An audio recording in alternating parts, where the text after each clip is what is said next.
Welcome to the second 2020 Building Peaceful Bridges quarterly luncheon meeting and our first virtual meeting.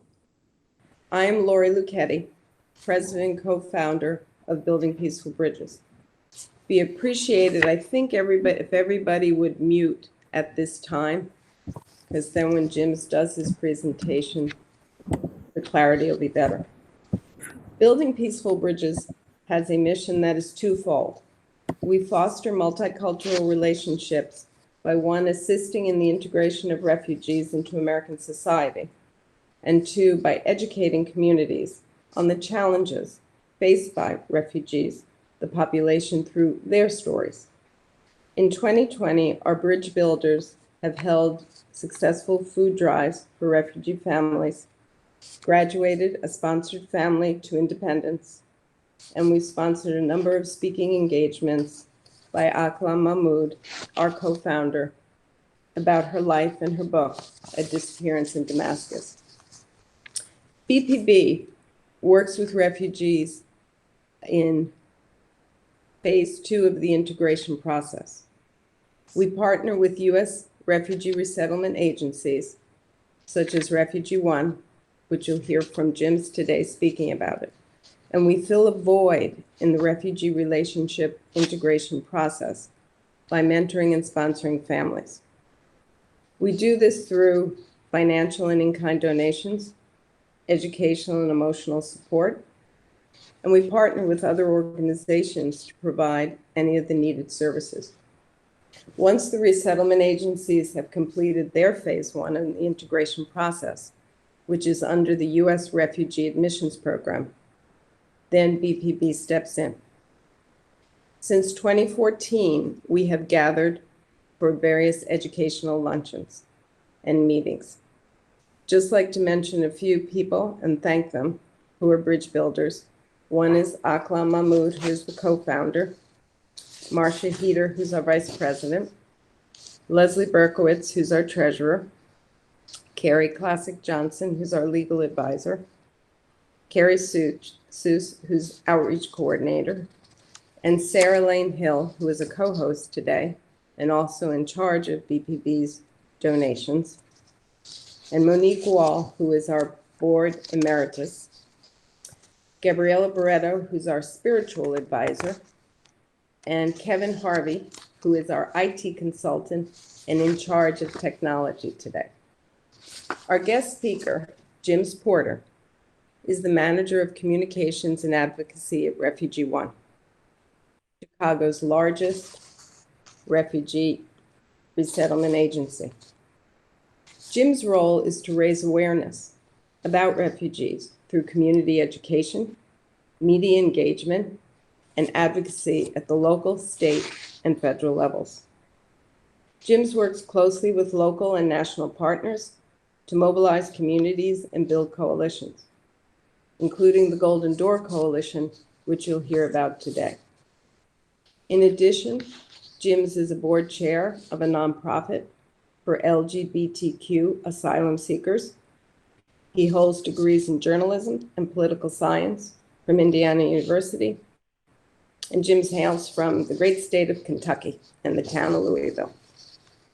Jim's will provide a brief background of the refugee crisis, particularly during COVID-19. He will introduce how resettlement works and introduce Refugee One's services and programs. He will highlight the work and also the history of the Golden Door Coalition. The format for today's meeting is Jim's will speak for about 20 minutes and also share a video with us.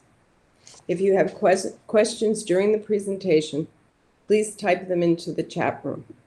When Jim's concludes, I will ask a few questions from BPB board, and then our co-host, Sarah, will ask the questions posed in the chat room. Let us begin. Jim's, the screen is yours. Hi, thanks, Lori. Can you hear me? Yes. All right, great. Thanks for that introduction, and thanks for the invitation to be here today. It's really a pleasure to be with all of you. Want to start out just by saying thanks to Building Peaceful Bridges, because it's been great to be able to start a partnership together, working together both as my role in Refugee One as well as my role at the Golden Door Coalition. We're especially grateful, that Building Peaceful Bridges has decided to co-sponsor a family, and for the work that you're doing to help them virtually now as we're facing kind of unique challenges because of COVID-19. I'm going to share my screen, so give me just a second as I do that to get into the presentation today. And like Lori said, I'm going to talk a little bit about the global refugee crisis, but then I'm going to narrow in on resettlement here in the United States and what it looks like right now in light of COVID-19. Let's see here.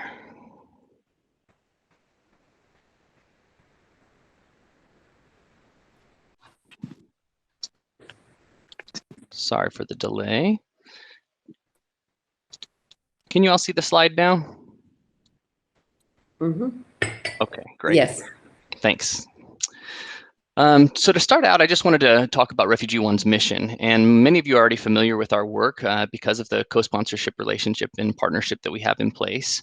But Refugee One works to help refugees who have fled war, terror, and persecution to build new lives here in Chicago and in the Chicagoland area. And we strive to help them build new lives of safety, dignity, and self-reliance. That last phrase, safety, dignity, and self-reliance, is really key in everything that we do. All of our programs and all of our services are geared towards helping the refugee family progress and become self-reliant in a holistic way that helps every member of the family thrive. So we'll talk a little bit about that today and how our programs and services help refugees achieve that goal of becoming self-reliant. But co-sponsors and organizations like Building Peaceful Bridges play a really critical role in helping refugees do that. So I just want to name that now and say thank you to everybody on the call for the work that you're already doing to support refugees and immigrants. I thought it'd be helpful to start out with just a basic definition of the word refugee. And this is a definition that's presented by the UNHCR, which is the United Nations Refugee Agency, or the United Nations High Commissioner for Refugees. And their definition of a refugee is a person who is outside of his or her country and cannot return due to a well-founded fear of persecution based on one of several vulnerability categories, including their race, religion, nationality, political opinion, or membership in a particular group. So it's important to kind of clarify the definition of refugee, because we often hear it used in a wider context today. Anybody who's fleeing persecution might be called a refugee in the media. However, for the purpose of this conversation, when we're talking about refugees, we're talking about this definition in particular. So it's individuals who have fled their country and they can't go back to their home country because of a well-founded fear of persecution. We'll talk a little bit about how refugees gain that status, the status of refugee status, in just a minute. But that definition is really key in their ability to do that. Want to also provide some context for the size of the crisis that we're facing right now. These numbers that are on the screen right now come from UNHCR's most recent annual report. And every year they put out kind of a set of statistics about the refugee crisis and how it's changed over the year. This past annual report shares that more than 70 million people have been forcibly displaced from their homes.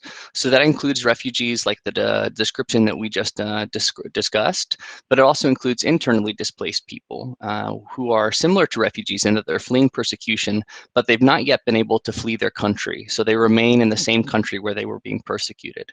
It also includes asylum seekers who are similarly seeking safety, but ask for that safety from a country either at the border or from within the country. So whereas refugees receive their refugee status before they're resettled, asylum seekers present themselves at a border or within a country and ask for that status there.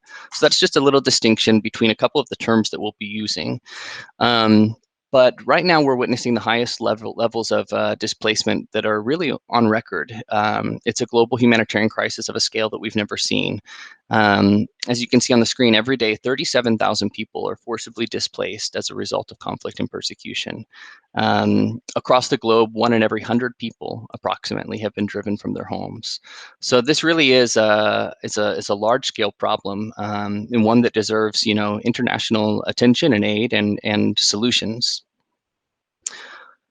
This graph shares a little bit about how the number of displaced people has grown over the past several years. So this just goes back to 2012, and you can see that in 2012, there were roughly about 45 million displaced people throughout the world. Since then, like I said, that number has grown to 70.8 million. And so just in the past 6 years or so, that number has really, really grown exponentially. And that's because of a number of conflicts and crises that are happening throughout the world. We'll talk about a few of them in just a few moments. But I think it's important to recognize how much this problem has really grown in such a short period of time. The U.S. has always been a leader when it comes to global refugee resettlement and ensuring that refugees have a place that they can go and seek safety. This chart, I think, is really interesting, and like Lori said, we'll watch a video in a minute. We won't spend too much time in charts and numbers, but I do think they're really important because behind all of these numbers are people.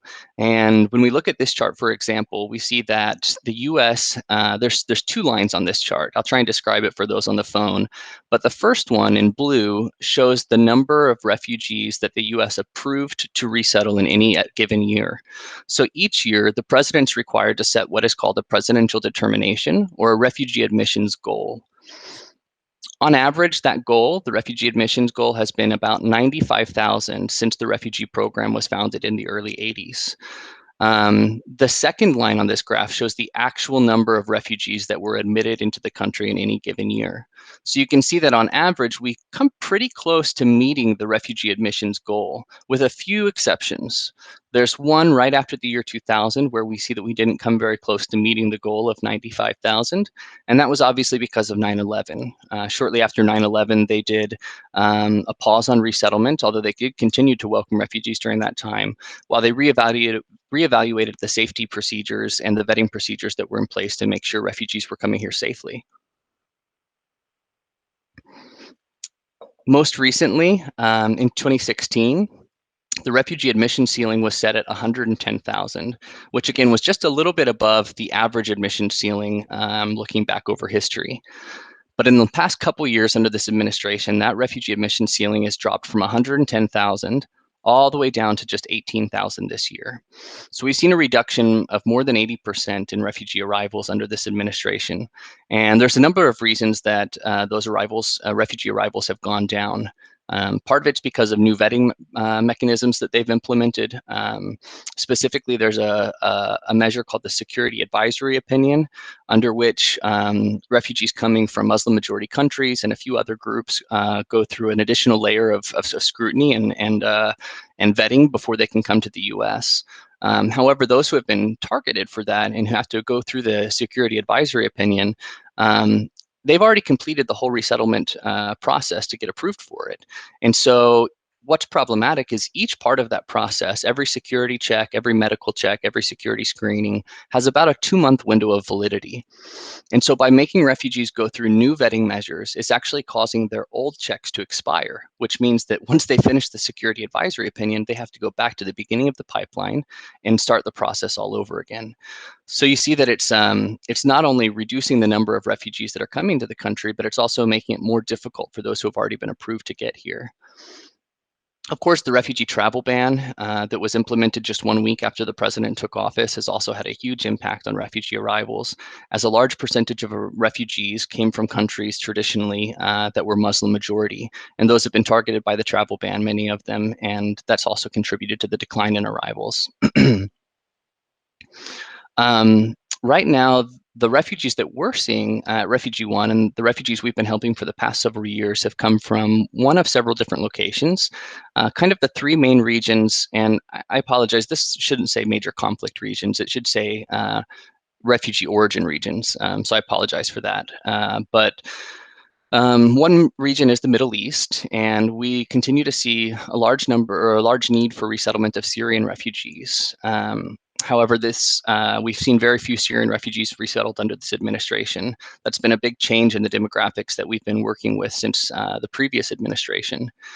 The second area is Southeast Asia, and currently we see the most refugees from this region coming from Burma, also known as Myanmar. Those refugees tend to be Rohingya refugees who have fled ethnic and religious persecution. And we continue to welcome a large number of Rohingya refugees to date. And a large portion of the refugees that we help are Rohingya refugees. And then finally, we still continue to work with refugees from Africa, especially from the Horn of Africa and as well as DR Congo. So those are kind of some of the regions where we see refugees coming from right now. And for refugees who have been displaced, there's typically three different options or solutions to their situation. We call these durable solutions. But the first one, and the most common, is to return home, is for refugees to be able to, once the violence or the persecution stops in their home country, to be able to return home to their families, to their culture, to their lives. And that's really what most refugees hope for. However, we know that some conflicts, that's often not an option because conflicts can be protracted and ongoing. And for many refugees, they'll never be able to return to their home country. So the second solution is to remain in the country where they've sought refuge. Oftentimes this will be in a refugee camp. Sometimes refugees are considered urban refugees where they're living in more urban areas. But if they're able to integrate into the country where they've sought refuge, and if they have an opportunity for a good quality of life, if they're able to work and go to school, then that's the second option, to remain in that country. But the third and kind of final option that's reserved for the fewest and the most vulnerable is resettlement. And that's where organizations like Refugee One come into play. Just a couple things that I thought would be interesting to share that you might not know. On average, refugees spend 17 years living in refugee camps before they're ever considered for resettlement. So many of the refugees, especially African refugees, have spent their whole lives in a refugee camp before being resettled. Some of them have never seen the outside of the confines of their camp before they come to the United States. Some families that we work with are multi-generational families where several generations haven't left the camp. And so that's particularly true for African refugees, but refugees spend a long time waiting before they ever qualify for the opportunity to be resettled. Currently, the screening process alone to be resettled takes anywhere from 24 to 36 months at minimum. Now with new vetting procedures, that can take even longer. Like I mentioned earlier, only the most vulnerable refugees are considered for resettlement. So fewer than 1% of the 26 million refugees we talked about at the beginning of this presentation will ever be resettled. So when people say, that this is an effective solution or that resettlement is not the solution for everyone, it is effective for those who are in need of it. And again, that tends to be the most vulnerable people who can't return to their home countries and can't safely stay in the place where they've sought refuge. Finally, the process for those we're currently helping started anywhere from 4 to 25 years ago. So you often hear people say that bringing refugees to the United States brings the risk of terror to our shores. But looking at a process that takes anywhere from 4 to 25 years to complete, this wouldn't be an effective way for a terrorist to infiltrate the United States. We also know that this program is secure because we put our confidence in the intelligence and screening agencies that do their work to make sure this program is safe. And never once in the history of the U.S. resettlement program has there been an act of terror committed on U.S. soil. So we have a lot of confidence in this process and believe that it works. So like I said, this is kind of the point where Refugee One comes into play. And I'm going to stop sharing my screen now because we have a video that we're going to show and we're going to get that loaded separately. But like I said, our purpose is really to help refugees become self-reliant. And once they get here, that's a really long journey to be able to become self-reliant. So this video is going to talk a little bit about the work that we do and also how we partner with organizations like Building Peaceful Bridges to make sure that refugees are having their needs met. So I'll go ahead and turn it over to the video now, and we'll be back in just a minute.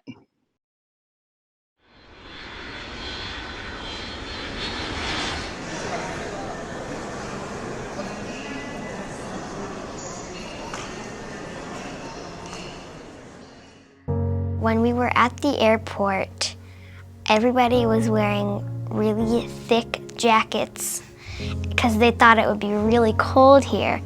I will never Forget that day. It was a very good day. Everything for me was new. Yeah. The building like this too long because I was grown in refugee camp, no, just small house. We haven't the food, medicine, the people die there. Yeah, many people die. They did not understand like the refrigerator, and they didn't know that it had to be closed. Oh yes, you know I didn't use this bathroom, so I don't know how to use it. So I need someone to help me to use that because in refugee we don't have like this bathroom. Every day they come in my house, they look if we need something, they bring everything we need, they help us. Coming into a new environment, you know, people are so vulnerable. There's so many hoops to go through, so many agencies to work with. And just in terms of feeling like you can trust somebody when someone has your back is such important work. And so the work that Refugee One does is just so important. Refugee One does, you know, the heavy lifting, interfacing with the immigration service and then finding the apartment and then helping them with employment and ESL classes and all of that. When they told us our family was on the way, they said there were the two sisters and the two children. Although there was a surprise too, that one of the sisters was pregnant, it turned out, and had a baby in December. And then we said, oh, and by the way, there's also the parents and some more siblings. There are 12 that came. They had been in the refugee camp for 20 years. Their whole life experience had been within the walls of the camp. The level of joy, despite the hardships that their family has undergone, were some of the things that really have influenced me and that I've learned a great deal from.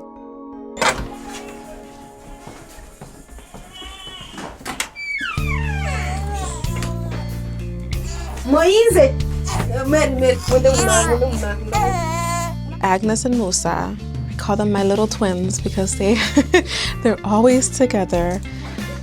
She was so scared to use the bathroom. She was so scared to just say anything. Somali is competitive. He's also a perfectionist.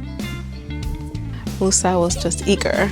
He was a typical boy. He just wanted to run in and get it done. Everything was new to them.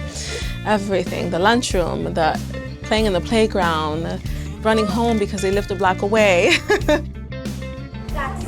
Gaudi's a special place. There's some things like 26 languages, maybe even more, spoken at Gaudi. They've noticed that they're not the only ones that speak a different language. They've definitely evolved, and it's only been half the year, so I can't even imagine what they're going to learn by the end of the year. Refugee One was definitely a great resource, a huge, huge lifesaver. I live at the Admiral at the Lake, which is a senior community.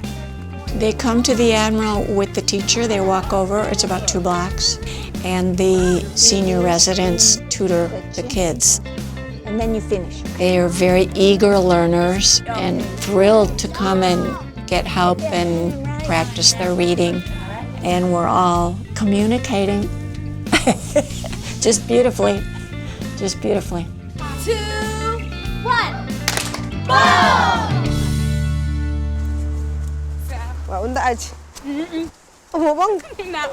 The whole start of the self-help home was based on the need to help refugees. Many of our residents here have gone through trauma, have been victims of Nazi persecution, or have been in concentration camps. And so the entire mission of this organization was based around helping people acclimate to a new environment. And so Refugee One, it was a good match for us.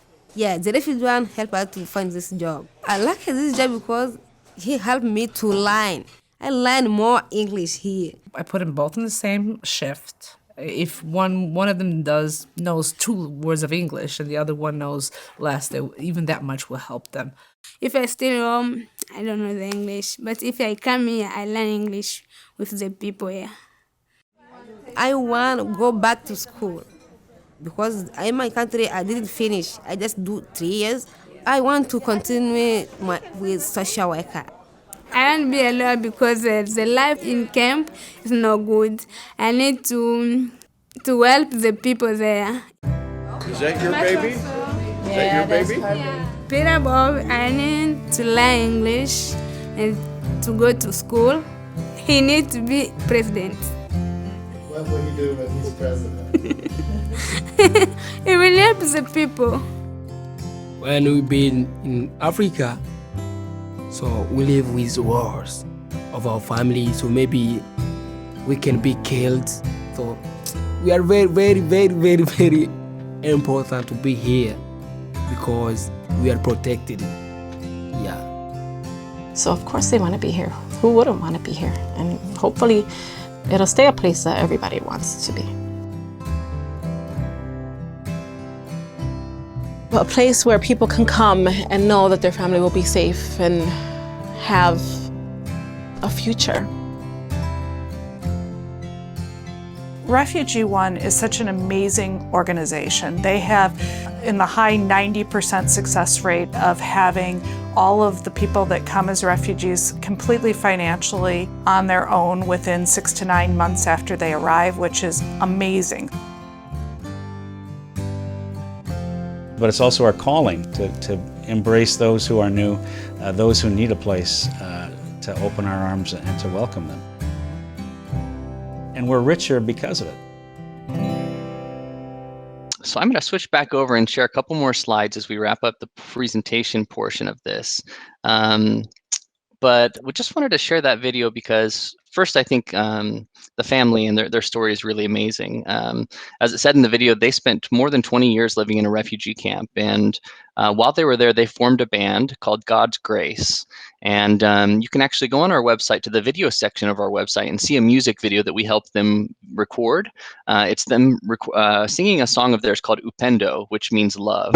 And it's really, really a nice video. I'll try and send it in the chat in just a minute if I remember. But you know, one thing I love about this video is at the end when one of the teachers from a local school says that, you know, of course they want to be here, and hopefully this stays a place where people will want to be. And every time I hear that, that really stands out to me, especially now in the past couple of years. You know, I just think about, you know, recently Chicago was named the most welcoming city in the U.S. for refugees and immigrants. And that's really because of people like you, because of organizations like Building Peaceful Bridges that are reaching out and trying to help refugees and immigrants have the opportunity to succeed here. And so I just want to say thank you because, you know, the opportunity for them to be able to flourish really comes because of the work that you're doing. So thank you to everybody who's involved in this. And I know just by being on this call, you know, that's doing something, but you're much more active and involved in that. You know, a couple updates on this family. I just thought it would be fun to share. You know, it's been about 4 or 5 years since we recorded that video. Mackenzie, who's one of the young ladies working at the self-help home, she has since had a child, and her husband and her are both working and doing well. Nyota, who was in 9th grade in that video, has just graduated from high school, or is graduating from high school this month, I should say.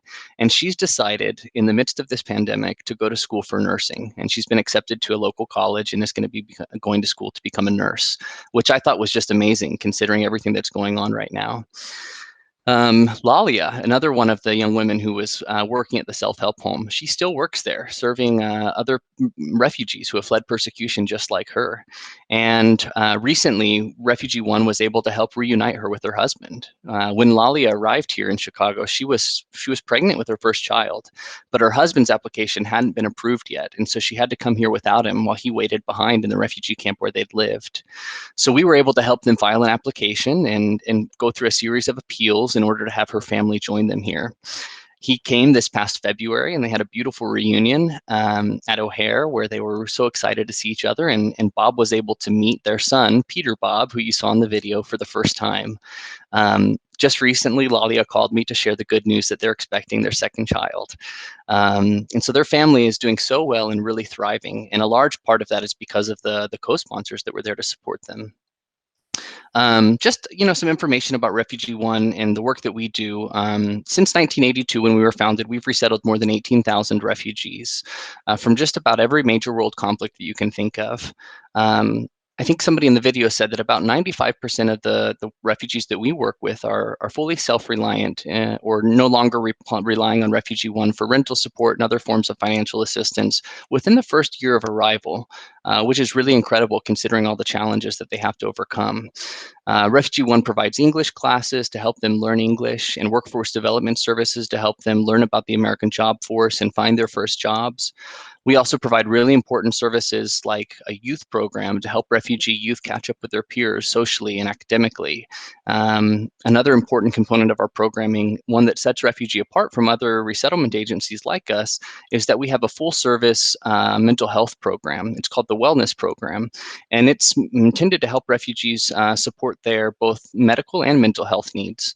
And so we're able to provide therapeutic services in 35 different languages that are really culturally and linguistically tailored to help refugees regardless of where they come from.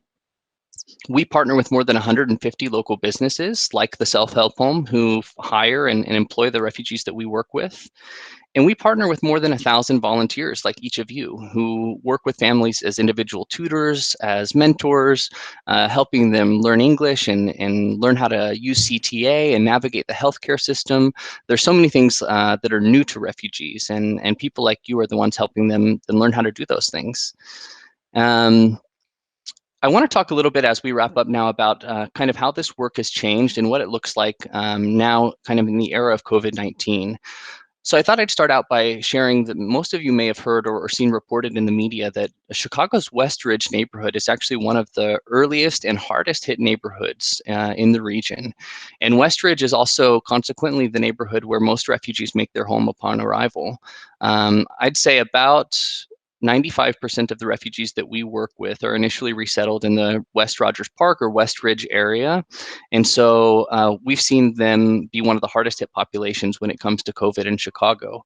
Some of the families that we're working with are experiencing the direct result, the direct impact of COVID-19, having one or multiple family members infected. There's a lot of challenges that refugees face right now in light of COVID-19 that are unique to their community. One of them being language barriers. Refugees who are recently arrived are still learning English. Many of them, come without any English skills. Some of them aren't even literate in their own language when they arrive. And so the language barriers is a real challenge that opens them up to specific risks, like falling victim to scammers. Unfortunately, not long after COVID-19 started to really impact families here in Chicago, we started to receive word from refugees that we're working with about people knocking on their doors or calling them to offer to sell a medication to prevent or cure the virus, which we know isn't available. Those are scammers that are preying on vulnerable refugees. And so it's really important for organizations like Refugee One to be there to be able to provide important information in refugees' own languages, making sure that they're receiving public health and safety information and they're able to understand and utilize that. Many refugees that we work with continue to work on the front lines of essential industries, whether they're in healthcare jobs or supply chain production, working at grocery stores as food delivery. So they continue to worry about being exposed to the virus as they continue to work on the front lines. On the other hand, many refugees are experiencing unprecedented layoffs and unemployment and are now coping with a lack of income due to COVID-19. Many refugees worked in industries like the hospitality industry, restaurants and retail. And as we know, those jobs are not currently able to work. And so many refugees are worried about how they're going to make ends meet right now. Fortunately, they know that Refugee One and that organizations and supporters like Building Peaceful Bridges are there to help see them through this crisis. Another thing that we're doing is supporting families with e-learning because most of the schools have transitioned to e-learning now. And as parents are still learning English themselves, it's challenging to be able to support their children in school as well.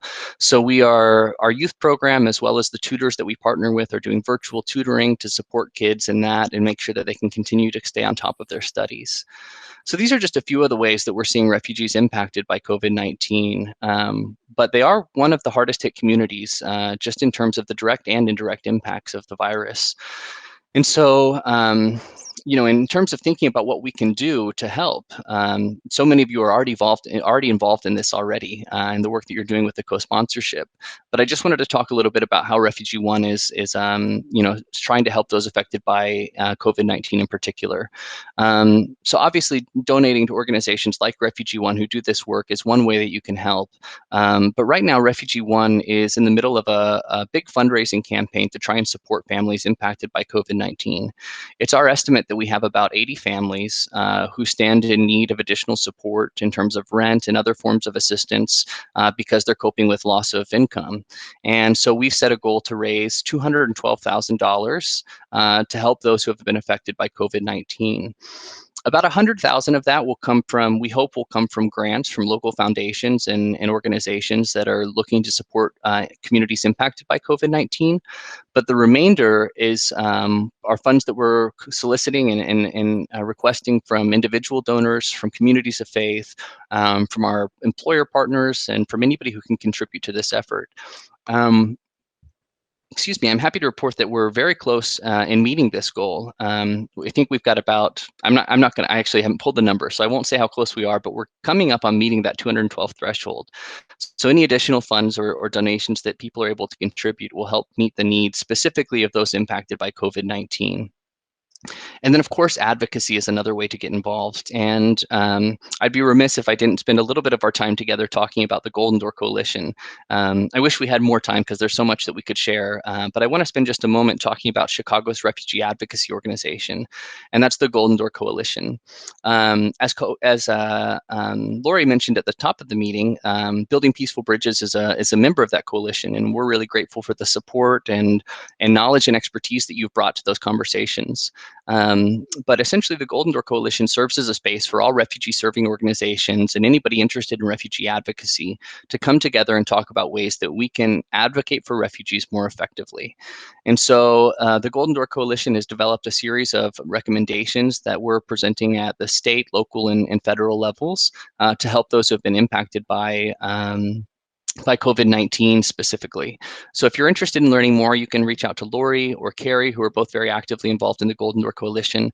I'll also share my contact information, and so I'd be happy to speak with anybody who's interested in advocacy to let you know some of the ways that you can call Congress or reach out to your representatives to try and make sure that refugees are fully included in the relief that's being provided for individuals affected by COVID-19. I'll just share one way that is really important for refugees to be included is that in the CARES Act, that was the piece of legislation. It was a relief package that was passed that provided the $1,200 direct cash rebates to individuals. That didn't qualify, or that didn't apply to the most recently arrived refugees. There was actually a residency requirement on that that excluded refugees who arrived after July 1st of last year. So we see that refugees who are the most vulnerable because they just recently arrived, haven't yet learned the language or built support networks or found work, are the ones who aren't receiving the support that they so desperately need. And so that's one way that we can advocate for refugees, is by calling our members of Congress and encouraging them to make sure that refugees qualify to receive those payments, no matter how recently they arrived. It's our belief that the United States has made a commitment to these refugees. When we tell them that they can come to the United States and build new lives here, we promise that we'll give them support and resources to do so. And by leaving refugees out of the federal relief packages, we're not meeting the obligation or the promise that we've made to refugees. So that's one important way that we can advocate. And if you're interested in advocacy, I'm always happy to chat offline, because this is as I work in advocacy and communications, and so it's obviously a priority of mine and something I'm always happy to talk about. So with that, I will, I think, turn the time back over to Lori and Sarah, who are going to open it up for some questions. And I'll turn off my presentation too. James, thank you. That was a very informative presentation. One of the things you mentioned, that there's the CARES Act, and that's coming up in Congress, and that you have a timing on that if people want to get involved and do some advocacy with their senators or congressional? Right now is actually a really important time to call your senators, because Congress is considering a new act called the HEROES Act, which is kind of an additional relief package that if I'm not mistaken, just passed in the House and is being opened up for discussion in the Senate this week. And so it's a really critical time to call your senators. If you live here in Illinois, which I'm assuming most of the people on the call do, your senators are Dick Durbin and Tammy Duckworth. And I'm going to provide you with a phone number that will connect you with your senator's offices directly. You don't have to look up their phone numbers or their office information. You can just dial this phone number, and using your zip code, it will connect you. The number, if everybody's got a pen ready, and I'll also send it in the chat, is 202-224-3121. 202-224-3121. And this is the congressional switchboard. So you can actually use it to call your representatives in the House or in the Senate. But like I said, right now we're focusing on the Senate and talk to them about any issues that are important to you. But right now, we really encourage you to call them and encourage them to include refugees in the HEROES Act. And if you'd like some talking points for making that call, feel free to reach out to me, or I can send them to Lori and she can distribute them to the rest of the group after the call. Thank you, James.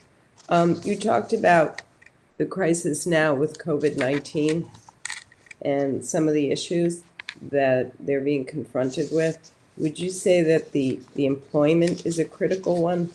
That they've lost jobs and that, so assistance there would be of use to Refugee One? You bet. The loss of income is definitely one of the biggest impacts that refugees are coping with right now. And so our employment team has actually had to pivot and really focus their efforts on helping individuals file for unemployment. So the past few weeks, we've been helping anybody who's been affected, whose employment has been affected, apply for unemployment benefits. And just this past week, we started helping people apply for the pandemic pandemic unemployment assistance. I'm sorry. So there's a couple different types of unemployment that people are able to qualify for, and we're trying to help them access those. Of course, at the same time, we're trying to help them also find jobs that are currently hiring. So that's another way that you could be of huge help if you're aware of any businesses that are currently hiring that refugees might be able to work in those roles. That would definitely be a huge help. Great, thank you. I'm going to turn it over to our co-host, Sarah, and she can question you on some of the questions from the attendees. Sure. Sarah, unmute yourself.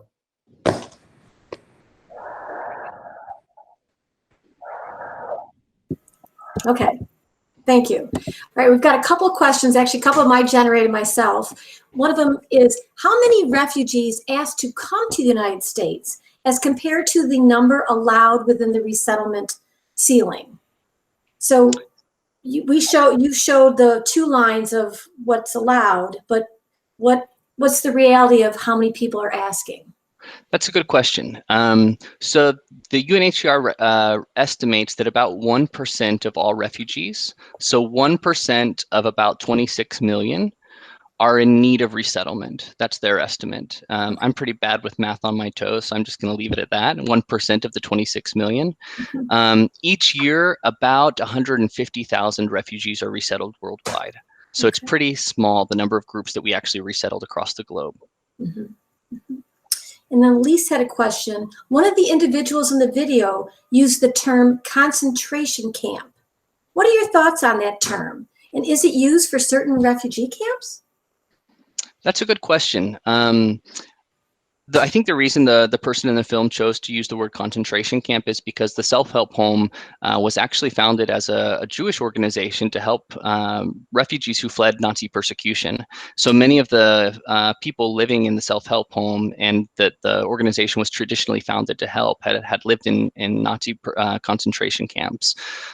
We don't hear that term used as often today. Typically, we talk about refugee camps because they're a place where refugees can go to receive safety, whereas the concentration camps referenced in the film were, as we know, work camps that weren't provided for opportunities for refugees to be safe.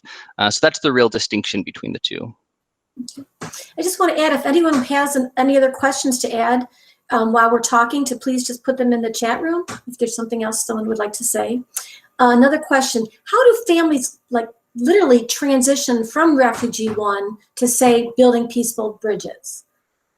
As far as it's sort of a baton, you're passing the baton on in a sense. Yeah, so I would say, Refugee One services are pretty front loaded in that we really focus on helping refugees during the first 1 to 3 years that they're here. But most of our services are provided during that first year of arrival. We partner with organizations like Building Peaceful Bridges to support refugees during their first 6 months to a year here. So a co-sponsorship is usually a 6-month commitment, but we work together during that period to support refugees for their first 6 months or 1 year here. After that, refugees are welcome to continue utilizing any of our services. They're all available to them for up to 5 years, with the exception of rental support, which is typically just for the most recently arrived refugees or those experiencing, real difficulty or hardship. And then once refugees have been here a little bit longer, they often make their way to mutual aid societies or other organizations that support their specific communities. So there's organizations in Chicago, for example, the Syrian Community Network, the MIRA, M-I-R-A, which is the Middle Eastern Refugee Alliance. It used to be IMAS, the Iraqi Mutual Aid Society. The Rohingya Cultural Center is another one. These are places that we refer to as mutual aid societies that provide additional support to specific communities, and often those communities go there once they've been here a little bit longer and have had a lot of their immediate needs met by the resettlement agencies. Two other things to note. Number one, I did put the link to your video for the music. I pulled that off while you were talking. So that is on. Thanks. I encourage everyone to watch it. It's really fun. Chat. It's on there. And then Vic also shared that the 1% of the 26 million is 260,000. Thanks, Vic. That wasn't hard math. No. I just couldn't do it on my head, so I appreciate your help. So thank you. Yes. Does anyone else have any questions that they'd like to ask?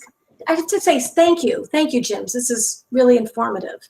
Well, thank you. It's an honor to be here. And like I said, I'm just so grateful for the work that each of you are already doing to support refugees. You're really integrally involved in the process and a critical piece of helping them be successful in building new lives here. So it's really a pleasure to chat with you and talk about the work that we're doing together. Great. So put it back to Lori. Thanks. Oh, Gabriella, if you have a question, you would have to, if you don't mind, you're on mute. Sorry. Unmute. Jim, it's nice to meet you. Thank you for that brilliant presentation, and I wish you the very best. Oh, thank you. I have two questions, actually. How do you choose the refugees, the countries to come here? Process in choosing them. Maybe you've already addressed that.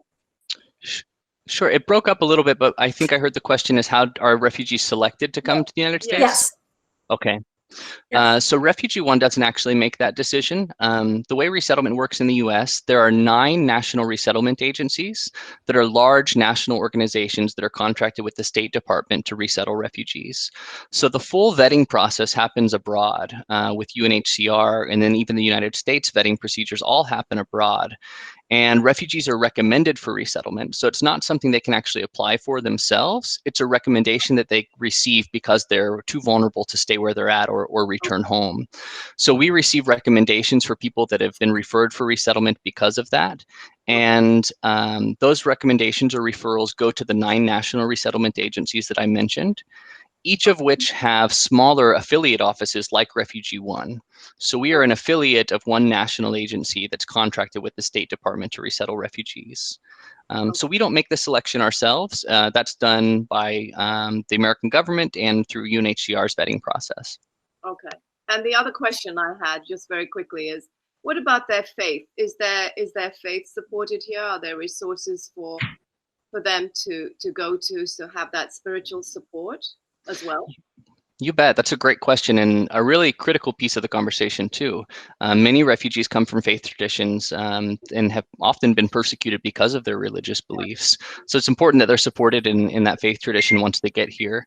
Refugee One was originally founded by the Illinois Conference of Churches, and so it was an interfaith organization that has since gone secular, but still provides, and much of our support network comes from people of faith.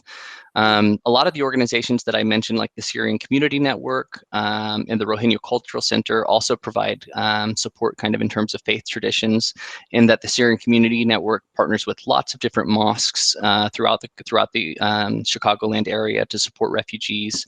The Rohingya Cultural Center, I believe, has religious classes taught there. So there's plenty of resources available for refugees of different faiths.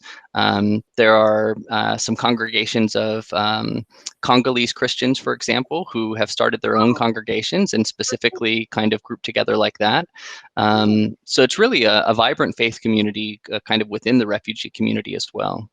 Okay, and they feel so safe to practice their faith here, obviously. Yeah, I think that there's some concerns, especially in recent years, as we've heard of some discrimination against different groups. Right now, we're, of course, concerned about Asian American Muslims and, any kind of discrimination they might be facing under the current circumstances. But one of the things we strive to do is help refugees know that this is a place where they can feel safe exercising their faith. We teach regular Know Your Rights trainings to help refugees understand what their rights are here, including their right to practice their own religion. Yeah. Thank you. Of course, thank you. Any other questions for Jims? Thank you, Jims, and thank you for all the attendees today. This was our first virtual meeting, and I thank you for the success of it. We will thank our donors, our partners, and everyone who's on the board and has been helpful all the years. And this concludes our meeting. So stay healthy, stay safe, and have a good day. Thank you, everyone. It was such a pleasure to be with you. Appreciate it. Bye, Jims. Bye. Bye. Thank you. Thanks, Sarah.